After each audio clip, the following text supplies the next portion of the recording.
இன்னைக்கு big pass நிகழ்ச்சியில் ஓவியா உண்ணாவிரத போராட்டத்திலேயே இறங்கிட்டாங்கன்னு தான் சொல்லணும். ஏன்னா முதல்ல பிந்து மாதவி சாப்பிட கூப்பிட்றாங்க ஓவியாவை. நீங்கள் சாப்பிட்டா தான் எல்லாருமே சாப்பிடுவாங்கன்னு சொல்கிறாங்க. ஆனால் ஓவியா சாப்பிட வரலன்னு சொல்லிடுறாங்க. அடுத்ததாக ரெய்சா கொஞ்சம் ஸ்வீட் சாப்பிட சொல்லி கேட்குறாங்க ஓவியாவை. ஆனால் ஓவியா ரெய்சாவை பார்த்து நீங்கள் தான் ஸ்வீட்டாக இருக்கீங்களே, அதனால நீங்களே சாப்பிட்டுடுங்க அதை அப்படின்னு சொல்லிடுறாங்க. அடுத்ததாக நேத்திக்கு என்னடானா ரொம்பவே கேவலமாக நடந்துக்கிட்ட காயத்ரி இன்னைக்கு என்னடானா ஓவியா கிட்ட சாப்பிட சொல்கிறாங்க. அக்கறை இருக்கிற மாதிரி ஒன்றும் நடிக்க வேண்டாம் அப்படின்னு சொல்லிடுறாங்க ஓவியா. இது மட்டும் இல்லாமல் பிக் பாஸ் பேசினா மட்டும்தான் நான் சாப்பிடுவேன் அப்படின்னு சொல்கிறாங்க ஓவியா. இந்த நிலையில் அடுத்ததான் விஜய் டிவி வெளியிட்டிருந்த ஒரு ப்ரோமோல ஆரவ் ஓவியா கிட்ட நான் உன்னை காலையிலேருந்து அவாய்ட் பண்ணதுக்கு சாரின்னு சொல்ல உடனேயே ஓவியா குழப்பத்தில் பார்க்குறாங்க ஆரவை.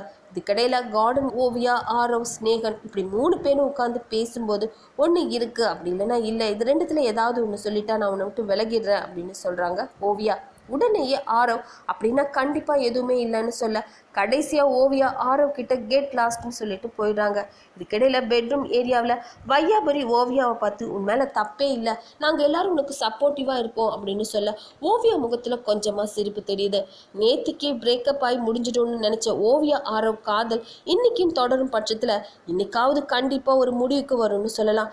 எது எப்படியோ ஓவியா கிட்ட ஆரவ் இப்படி மாறி மாறி நடந்துக்கிறத பற்றி நீங்கள் என்ன நினைக்கிறீங்க அப்படிங்கிற உங்களோட கமெண்ட்ஸை மறக்காமல் சொல்லுங்க. கூடவே லைக் ஷேர் இதெல்லாம் பண்ணிட்டு ஞாபகமாக நெட் டிவி ஃபார் சேனலையும் சப்ஸ்கிரைப் பண்ணிடுங்க.